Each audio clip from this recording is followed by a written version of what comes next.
quelle joie au Seigneur, que de te louer parmi les nations. Quelle joie au Seigneur, que de célébrer ton nom. Dieu nous a établi lumière pour les nations, pour que de par le monde nous fassions connaître son nom. Il nous a Alors, je voudrais vous apporter un message cet après-midi sur la restitution. Ça intéresse beaucoup de monde, la restitution. Je ne sais pas pour vous, mais depuis que je connais le Seigneur, je l'ai vu faire, comme chacun de vous, des choses merveilleuses dans ma vie. Wow. Mais je me suis fait voler pas mal de choses aussi. Vous n'avez pas ce sentiment qu'on s'est fait voler pas mal de choses? Alors moi, j'ai une bonne nouvelle pour vous. D'ailleurs, le mot évangile signifie bonne nouvelle. Je m'étonne de tous ces prédicateurs qui ont toujours une mauvaise nouvelle annoncée. Et la bonne nouvelle, c'est que dans ces temps, même si l'adversaire il a redoublé d'efforts pour détruire, pour perdre, le Seigneur, il veut que ce soit des temps de restitution pour toute une partie de son peuple. Que nous puissions récupérer des choses qui nous ont été volées. Si on ne peut pas les récupérer sous la forme sous laquelle elles nous ont été volées, Dieu va nous les rendre sous une autre forme. Vous savez pourquoi? Parce que Dieu est le Dieu de la résurrection. Et lorsque quelque chose meurt et ressuscite, la Bible dit que ça ne ressuscite pas sous la même forme obligatoirement que quand c'est mort. Mais quand ça ressuscite, c'est toujours plus glorieux. Donc si vous vous êtes fait voler quelque chose, Dieu va vous le rendre d'une manière ou d'une autre, mais d'une manière glorieuse. Est-ce qu'il y a des candidats pour la restitution ici? Hein?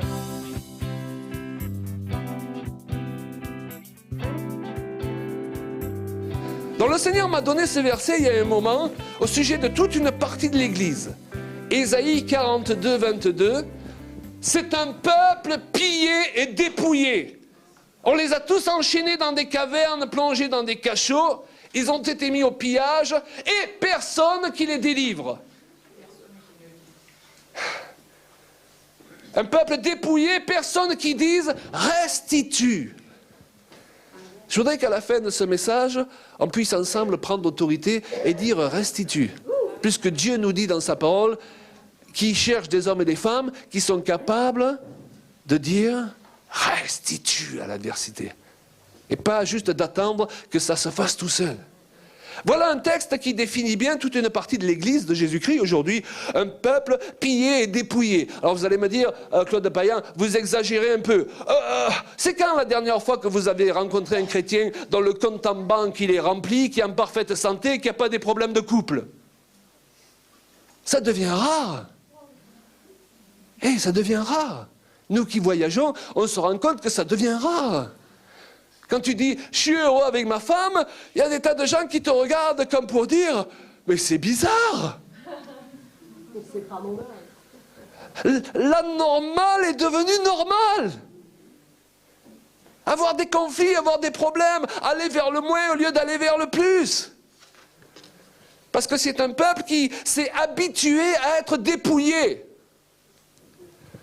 Vous allez me dire aussi quel rapport avec être enchaîné dans des cavernes, comme c'est écrit dans ce passage, plongé dans des cachots. Eh bien parce que ce qui se passe, c'est qu'à travers certains versets comme celui-ci, le prophète, il voit dans le monde spirituel. Et il voit des choses que nous ne voyons pas. Nous voyons parfois des personnes qui ont des problèmes, et lui, le prophète, il voit, si je peux dire, des parties ou des choses qui appartiennent à ces personnes qui sont dans des cachots spirituels d'où il faut qu'on les sorte. Une femme, servante de Dieu, a prié un jour pour un membre de sa famille qui se mourait du cancer. Elle a eu une vision. Et vous savez, lorsqu'on a des visions, on peut voir de l'extérieur la vision, ou on peut se retrouver dans la vision. C'est très bizarre à expliquer. Et elle s'est retrouvée dans la vision, et là, dans la vision, elle voyait sa sœur enfermée dans un cachot. Et le Seigneur lui a dit, commande à ta sœur de sortir du cachot. Donc elle vivait ça dans le monde spirituel. Ce qu'elle a fait, la sœur est sortie du cachot, et lorsqu'elle est revenue dans le monde physique, sa sœur était complètement guérie. Et il y a des choses, Sergine le disait tout à l'heure, j'en ai parlé hier, il nous faut aspirer au don de l'esprit et avoir la puissance de Dieu être manifestée. Parfois on prie pour une situation, on reprie, il n'y a rien qui bouge, et parfois hop, il y a une vision, il y a une parole de connaissance, et ce qui ne s'est pas débloqué en 6 mois, ça se débloque en 5 minutes. Et c'est ce que nous voulons pour l'Église d'aujourd'hui, parce que Dieu a prévu des outils pour cette Église. Donc le peuple dont il est question dans Ésaïe 42 est aussi un peuple qui attend d'être secouru. Et je crois qu'aujourd'hui, au lieu de juger l'Église, il est important qu'il y ait des hommes et des femmes qui se lèvent pour l'aider et pour secourir ceux qui demandent de l'aide. Il y a des moments, en effet, dans la vie où on n'arrive plus à lutter. On est spirituellement et physiquement épuisé. Vous connaissez ces moments-là? Où on dit, j'aimerais bien qu'il y ait quelqu'un qui, au lieu de me juger, il m'aide à passer ce mauvais cap. Au lieu de me dire, tu pries pas assez, eh bien, il prie à ma place pendant un moment. Il y a des moments où on a besoin d'un sérieux coup de main. Et la Bible enseigne en effet de prier les uns pour les autres et de porter ceux qui sont abattus. Il est même question qu'il n'y a personne qui délivre. Ce qui signifie qu'il faut qu'il y ait des personnes, des ministères, pour délivrer d'autres de leur situation complexe. Nous avons beaucoup de juges dans l'Église, mais pas toujours beaucoup d'intercesseurs.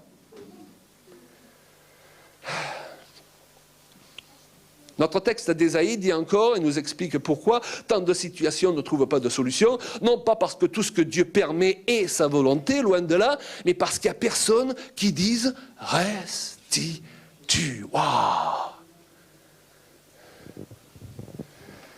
Un autre serviteur de Dieu raconte que le Seigneur lui a fait voir l'enfer et plusieurs lieux particuliers. Et quand elle a eu cette vision, c'était le premier à être étonné, parce qu'il a ouvert une porte en enfer, parce qu'il y a plusieurs lieux dans les lieux inférieurs.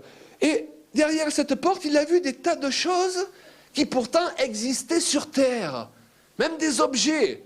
Il a dit, mais c'est bizarre d'avoir une vision et de voir des objets qui sont sur terre en enfer. Et vous savez ce qui lui a été expliqué? Il lui a été expliqué que souvent, lorsque les chrétiens commencent à intercéder et à prier, du ciel, et des stocks, je dirais, du ciel, leur sont envoyées les réponses à leurs prières. Mais souvent, lorsqu'ils n'arrivent pas à saisir ces réponses sur terre, ces choses continuent leur chemin et arrivent en enfer. Et on a des témoignages d'autres personnes qui ont vu le ciel. Et là, ils ont vu des stocks aussi. Vous connaissez ces témoignages d'hommes et de femmes qui ont vu le ciel? Ils ont vu des salles avec des bras, des jambes, des yeux. Au départ, ils ont dit, c'est bizarre là aussi de voir ça au ciel. Et lorsqu'ils ont interrogé le Seigneur ou l'ange qui se trouvait là, il leur a été répondu, ce sont les parties dont les gens ont besoin sur terre. Et donc lorsque Jésus sur la croix, il a dit, tout est accompli, il a voulu dire, j'ai pourvu pour tous vos besoins. On en a fait des stocks de vos besoins dans le ciel. Et maintenant, le travail de l'Église, c'est d'apprendre à faire passer du monde spirituel dans le monde matériel ce qui se trouve de l'autre côté. La foi, c'est pour faire passer du monde invisible dans le monde visible ce dont nous avons besoin.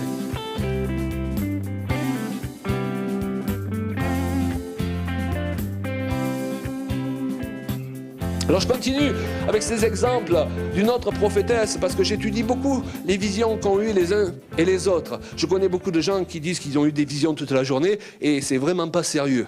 Donc je veux faire la différence entre tous ces faux prophètes qui, je dirais, découragent l'Église et les vrais que Dieu a suscités pour l'encourager. Et une prophétesse, dans une vision qu'elle a eue du monde spirituel, a vu aussi des lieux de stockage qui, eux, appartenaient à l'adversaire. Elle a vu que c'était comme dans le monde spirituel des musées. Elle a même vu des tableaux, elle a dit, vivants sur les murs. C'est-à-dire que c'était des scènes qui dépeignaient, ou comme si on avait filmé, qui repassaient le mal qu'avaient fait certains démons dans la vie de certaines familles, des couples qu'elles avaient brisés, des gens qu'elles avaient empêchés de vivre dans leur destinée. Et ces démons, ils se réjouissaient et ils se repassaient ça. Vous savez, la Bible nous dit de repasser devant nos yeux les bontés de Dieu. Mais dans le monde spirituel, ça marche de la même façon. Eux, ils essaient de se fortifier en repassant devant leurs yeux tout le mal qu'ils ont fait à l'Église de Jésus-Christ et aux hommes en général. Mais, vous pouvez dire avec moi, mais. Il y a des mais qui sont négatifs, vous savez, mais ce mais-là, il est positif. Mais elle a vu que dans ces temps, ce lieu était secoué par la puissance de l'Esprit et que Satan était forcé de rendre à plusieurs ce qu'il avait volé.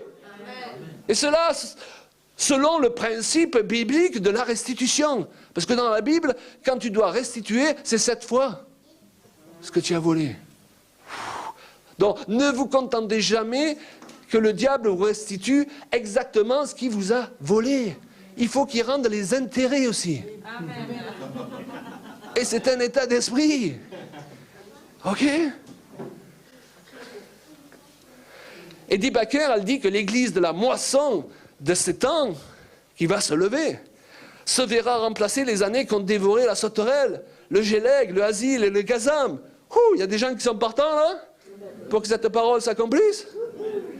Ésaïe 59,4 est rendu par « Nul ne se plaint avec justice ». Mais il y a d'autres traductions qui rendent mieux ce texte par « Personne ne fait appel à la justice ».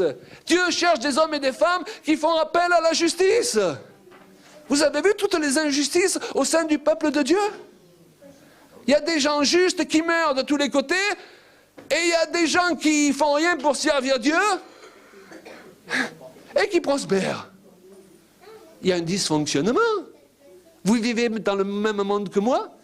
Vous vivez dans la même église que moi? C'est fou le nombre d'amis qu'on a perdus ces derniers temps. Et des gens qui voulaient servir Dieu avec un appel merveilleux sur leur vie. Moi, je crois qu'il y a un dysfonctionnement dans l'église. Et Dieu, il veut redresser les choses pour que son église fonctionne comme le corps qu'elle est supposée être. Alléluia! Alors, pendant que tant de chrétiens se font uniquement l'idée de tout ce qu'ils vont perdre dans ces temps, pourquoi ne pas vous préparer à tout ce que vous allez récupérer? Êtes-vous prêts pour la restitution? Est-ce que vous êtes prêts à dire « Restitue » ? Est-ce que vous êtes prêts à crier pour la justice, à invoquer la justice de Dieu? Au lieu de dire « Ah ben, si Dieu a permis ça, c'est vraiment qu'il le voulait. » Ben non. Le voleur ne vient que pour dérober et détruire. Il faut qu'il trouve dans ces temps une église, ou du moins une partie de l'église, composée de personnes unies, qui libèrent une onction puissante à laquelle il ne peut pas résister.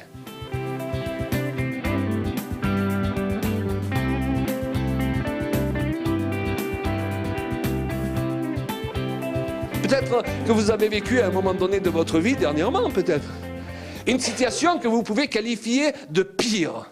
C'est le pire, c'est-à-dire une situation vraiment désagréable. Il y a des connaisseurs ici?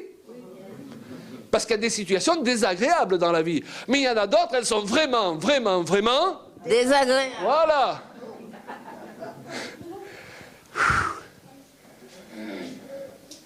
Et de ces situations, on peut imaginer qu'on va sortir progressivement, petit à petit, que ça va prendre beaucoup de temps, tellement c'est extrême. On peut imaginer aussi que ça s'arrangera jamais, tellement c'est terrible. Et le diable voudrait même nous faire imaginer qu'après le pire, va venir le pire du pire. Donc il faut cesser de l'écouter, lui. Il a toujours plus pire à nous proposer. Mais le Seigneur a toujours mieux à nous proposer.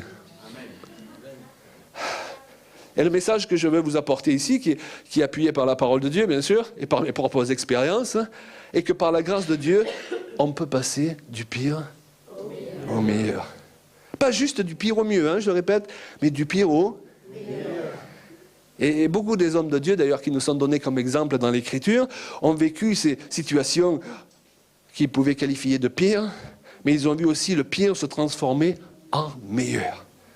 Dans Actes, au chapitre 27, au verset 28, ou plutôt les chapitres 27 et 28, nous voyons Paul qui est prisonnier.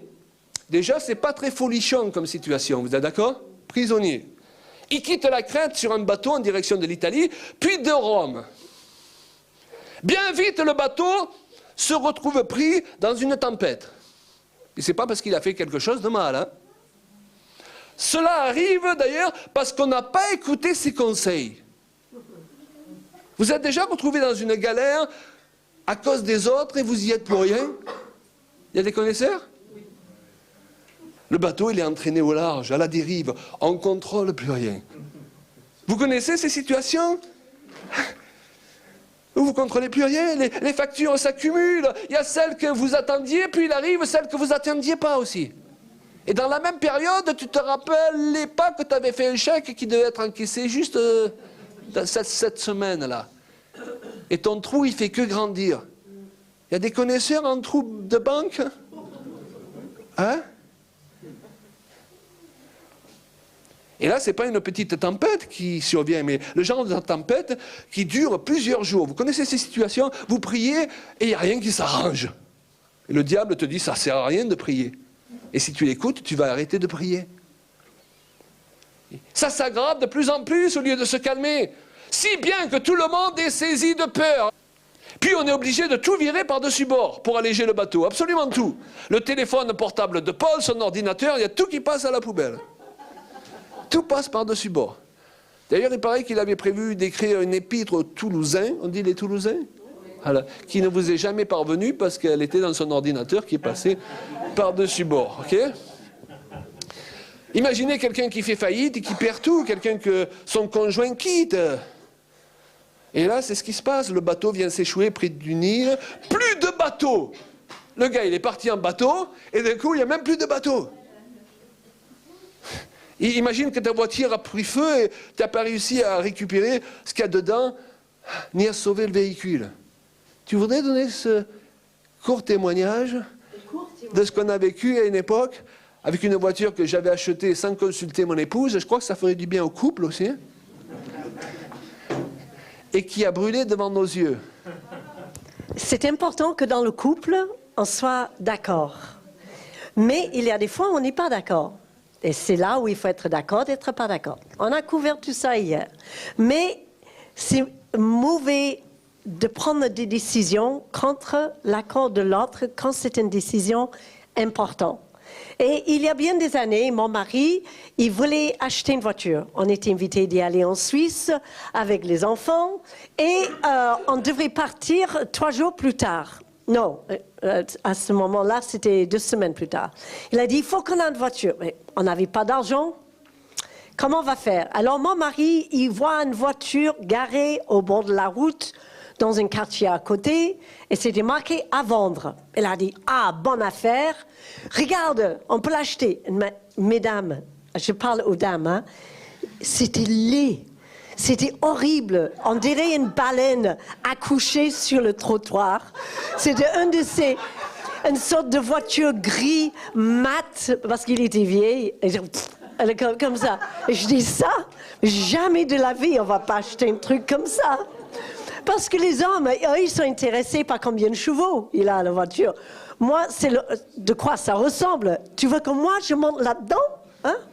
Non, mais je disais absolument, c'est hors de question. Alors, 1 semaine plus tard, on va manger. Mon mari, il arrive à la maison avec une paire de clés. Ça y est, je l'ai. Tu crois? Mais la voiture, quelle voiture? Non, pas cette voiture-là, c'est pas possible. Elle a dit, eh oui, non, mais là, on n'a pas le temps d'y aller faire encore, de mettre de recherche ou de s'endetter. C'était pas cher, ça va y aller, pour y aller en Suisse. Je disais, oui, chérie, soumise comme je suis. Mais au-dedans de moi, j'ai dit, là, c'est une mauvaise affaire. Et bien sûr, quelques jours après, il fallait partir. C'était quelques jours avant Noël, je me rappelle, il faisait froid. Et il fallait partir à l'église pour chercher les sacs de couchage pour partir le lendemain. Ok, jusqu'à là, ça va. Le voisin, il avait fait une révision. Il était un ancien garagiste. Il a changé quelques bricoles là-dessus. Il a dit, ça devrait tenir. Alors, c'est jamais rassurant. Quand quelqu'un dit, vous allez partir en voyage, ça devrait tenir. Alléluia, pas quoi. Il faut prier qu'il y a des anges qui tiennent des tuyaux, je ne sais pas. Alors, donc, ok. Alors, on part tous les deux à l'église pour chercher les sacs de couchage. Simple, gamin, reste à la maison, papa, maman, on revient. On monte, c'était une fête de jour férié, je me rappelle. On monte à haut de la rue et je ne sais pas pourquoi, mais les gens, ils étaient super sympathiques sur la route ces jours-là. Tout le monde faisait coucou, coucou, comme ça. Et moi, naïve comme j'ai été, je disais oh, bonjour, pourquoi il me dit bonjour? Mais en fait, c'était pas ça. C'est qu'il y avait du feu en dessous de la voiture. Et ils essayaient de nous dire, madame, il y a un problème. Et moi, je disais coucou, je disais, ça sent pas bon. Et il y avait du fumée qui sortait par les radiateurs. Je disais, attends, il y a quelque chose qui va pas là. Et d'un coup, on a eu juste le temps, c'est véridique, on a eu juste le temps de sortir de la voiture. Et on a pris, moi j'ai pris mon sac à main, Claude, je ne sais pas pourquoi, il a ouvert le coffre, il a sorti le cric. Pourquoi pas? Je sais pas, ça peut toujours servir. Donc il avait le cric, moi je vais monter. Et le téléphone portable sur le siège arrière. Alors, et d'un coup, on regarde la voiture et les flammes commencent à entrer à l'intérieur de la voiture et le plafond commence à fondre comme des caramels sur les sièges. Je disais, là, pour le choix de voiture, tu as fait fort, hein? Et alors, c'était juste à côté d'une maison de retraite. Un monsieur, il sort avec un tuyau. Moi, je suis comme ça. J'essaie d'arroser en dessous. Claude, il est sur son téléphone pour téléphoner, je sais pas qui, le pompier. Et moi, j'étais là comme ça. Et savez-vous ce qui m'est arrivé? Là, je suis là, accroupie, là. Je dis, pourquoi il m'a fait ça? Et d'un coup, il y a quelqu'un qui me tape sur l'épaule et me dit, bonjour, Madame Payan. Je me retourne et c'était une femme, effectivement, je connaissais de la maison de retraite. Ça fait longtemps que vous n'avez pas vu à l'armée de salut. Je dis, ah non, vous allez bien? J'ai dit, non, c'est cet instant, pas trop, non? Elle voyait même pas ce que je vivais. Elle disait, ah, c'est Madame Payan, je vais le saluer. Ah, mais c'est sympa. Passe-moi une tasse de thé le lendemain, si vous voulez. Mais là, à l'instant, excusez-moi, je suis un peu prise.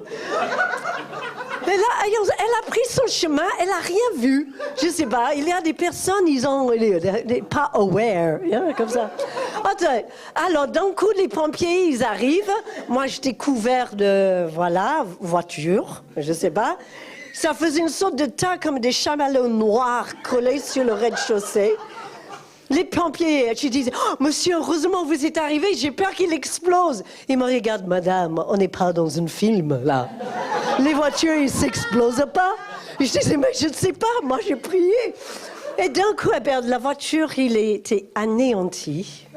Mon mari, il me regarde, je le regarde, il me prend par le bras, on prend le cric. Et on rentre à la maison. Et là, on descend le pont tous les deux à pied, un peu noirci. Et les enfants disent, alors, et la voiture? Il a dit, c'est tout ce qui reste. Je me suis dit, alors là, je crois qu'on a raté quelque chose dans l'écoute de Dieu. Et pour que ça vous évite d'arriver, eh bien, il faut vraiment prendre le temps d'être d'accord pour certaines situations. Sinon, c'est comme une porte ouverte, l'ennemi arrive à entrer et voilà ce qui vous arrive. Mais l'histoire ne termine pas là, j'ai dit rapidement. Le lendemain, qu'est-ce qu'on fait? On est obligé de partir en Suisse, c'était pour servir le Seigneur. Et donc, Claude, il est allé à la location de voiture. Il faut une petite voiture, mais pour mettre quand même 6 personnes.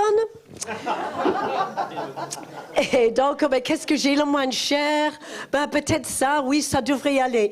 Ah, mince, j'en ai plus. Alors, d'un coup, il m'a donné un Renault Espace flambant neuf qui sortait de l'usine parce qu'il n'avait pas autre chose à nous donner. C'est sûr, il n'était pas à nous, mais je vous assure, on avait fière allure. On est parti en Suisse comme ça. Ah, j'aimais bien les Renault Espace, les femmes. Je disais, oh, mais d'un coup, mon mari a dit, d'accord, j'ai compris. Et on a découpé l'image de le Renault Espace et on a collé sur le frigo. Et on a dit, parce qu'il était dans une petite brochure, et on l'a collé sur le frigo, il a dit, on l'aura. Cette voiture, on l'aura pour la famille. Et vous savez quoi? Eh bien, quelques mois plus tard, peut-être un an après, eh bien, on roulait dans un Renault Espace à nous. Et ça nous a permis, en fait, de sortir d'une certaine, peut-être, mentalité de pauvre. Une façon d'accepter avec le strict minimum de ce que l'ennemi voulait nous faire croire, mais vous valez pas plus que ça. Mais le Seigneur, il voulait élever notre regard et de dire non, j'ai prévu autre chose pour vous. Et là, quand il a dit on aura cette voiture, cette Renault Espace, j'ai dit là, je suis d'accord. Alléluia. Et vous savez quoi? On a eu 3 Renault Espace, 3 générations, parce que la famille n'a cessé d'agrandir. Et ça nous était une grande bénédiction. Et quand nous, on avait fini avec un Renault Espace pour changer un autre, eh bien, on a fait cadeau à cette voiture à notre famille qui était dans le besoin. Et c'est comme ça que la bénédiction se coule du Père vers les uns et vers les autres. Et ce qui est fini pour une famille est le début d'un miracle pour un autre. Bon, soyez bénis.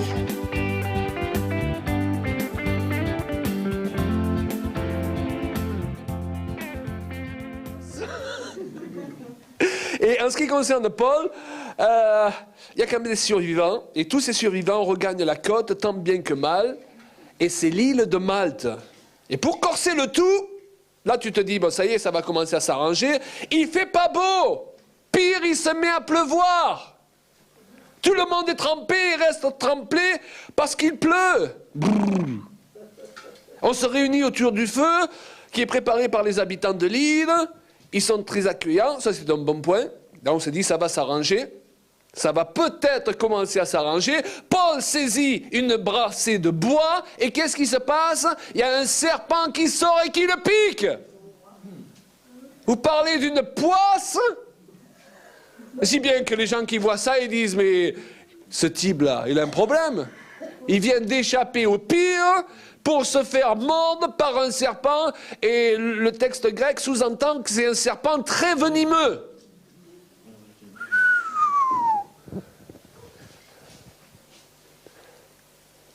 Ça vous est déjà arrivé, ce genre de situation? Vous vous dites, quand c'est que ça va s'arrêter? C'est quoi cette situation? Et le diable, il nous souffle, où est Dieu dans tout ça? Pourtant, Paul, il est apôtre, c'est pas n'importe qui. Il sert Dieu. Il a un pédigré spirituel. Il échappe à un grand danger pour finir par être mordu par un serpent venimeux. C'est le pire des scénarios, là. Difficile d'imaginer qu'une telle situation va pouvoir se retourner en quelques heures. Et pourtant, c'est ce qui va se passer. Paul est en train de vivre le pire des scénarios depuis plusieurs jours. Et là, ce serpent, c'est l'apogée. Mais il ne craque pas. Il y a des moments où le diable, ce qu'il veut, c'est nous faire craquer. Vous savez pourquoi? Parce qu'il sait qu'en fait, la bénédiction, elle n'est pas loin. Mais nous, on ne sait pas qu'elle n'est pas loin.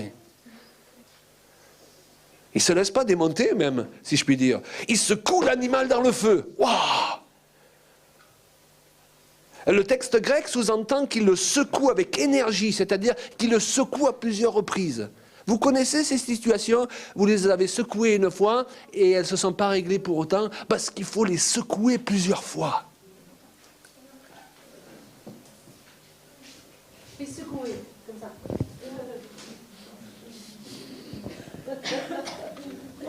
Il faut être déterminé. Les habitants de l'île l'observent et il y a toujours des gens pour vous observer, comme cette personne-là qui est arrivée au moment où Julia se trouvait avec ce jet d'eau. Il y a toujours des personnes pour vous observer lorsque vous êtes à 2 doigts de craquer. Et c'est là, au moment le plus critique pour Paul, que la situation commence à se retourner. Ouf! Vous pouvez dire ouf? On s'attend à le voir tomber raide de mort quand on sait quelle sorte de serpent l'a piqué. Puis en voyant qu'il ne lui arrive rien, on prend conscience qu'il y a un Dieu qui veille sur cet homme. Pourtant, le pire par lequel il vient de passer aurait pu faire croire le contraire. Ensuite, le premier magistrat, l'homme le plus riche de l'île, décide d'accueillir Paul et ses amis dans son domaine luxueux pendant 3 jours. Ça commence à se retourner sérieusement. Paul passe soudain du bateau d'esclaves à l'hôtel 5 étoiles du premier magistrat de l'île. Il s'avère que son beau-père est malade. Paul fait ce qu'il sait le mieux faire, c'est-à-dire il guérit l'homme. Parce que l'onction ne l'a pas quitté à travers toutes ces épreuves. L'onction ne l'a pas quitté à travers toutes ces épreuves. Et je dirais même qu'à travers certaines épreuves à travers lesquelles on passe, l'onction, elle augmente. Amen. Il faut simplement qu'on soit remis en situation pour qu'elle puisse être libérée. Parce que si on se fie à ce qu'on sent humainement parlant, on a l'impression qu'elle a disparu. Et quand ils apprennent cela, tous les malades de l'île, ils accourent, il les guérit tous au nom de Jésus. Il y a un réveil. Oh là là! Souvent, le diable, lorsqu'il sait que Dieu va faire quelque chose de puissant à travers vous, il met tout en route pour vous empêcher d'en arriver à ce stade-là. Paul, il avait sans doute un fort sentiment d'inutilité depuis un moment. Hein. Toute son énergie, pendant un moment, allait à garder, c'est le coup de le dire, la tête hors de l'eau. Et voilà que soudain, vous pouvez répéter, soudain, il est l'instrument d'un réveil qui touche toute l'île de Malte. Wow! Il passe du pire au meilleur. Ce qui, nous dit l'Écriture, vaut à Paul et à ses amis de recevoir toutes sortes d'honneurs et on pourvoit aussi à tous leurs besoins en vue de leur voyage. Ils ont droit à une super offrande. Puis on se rend compte qu'un bateau d'Alexandrie s'est mis à l'abri dans un port de Malte. C'est-à-dire qu'il y a la solution qui a déjà été préparée au moment où le problème est arrivé. Simplement, on ne la voyait pas. Ta solution, tu ne la vois pas, mais elle a déjà été préparée avant que ton problème il arrive. Alors donc, il a été prévu un bateau en remplacement de celui qui s'est perdu. À la différence du premier sur lequel Paul se trouvait, on pourrait dire que c'était un bateau peut-être d'esclaves, hein, de commerce aussi. Celui-ci, c'est un bateau, nous est-il dit, aux emblèmes de Castor et Pollux. Donc nous, ça ne nous parle pas aujourd'hui, mais en faisant quelques recherches, on se rend compte qu'à l'époque, c'était la crème des bateaux. C'était une compagnie... C'est comme dire que vous allez prendre la crème des bateaux, un bateau qui appartient à la compagnie maritime la plus luxueuse pour l'époque. Et en accentuant un peu le trait dans mon message, avec humour, on pourrait dire que Paul arrive dans une galère d'esclaves et il repart dans un yacht. Dieu veut, à partir d'où nous nous trouvons, nous faire passer du pire au meilleur. Jésus lui-même a connu cette situation qui consiste à passer du pire au meilleur. Sur la croix, abandonné de tous, meurtri, brisé, rejeté, brisé dans son corps, il connaissait le pire des châtiments. Et au bout de 3 jours, il était ressuscité. Il recevait autorité, je dirais dans tout l'univers, sur le ciel et sur la terre. Il est passé du pire au meilleur.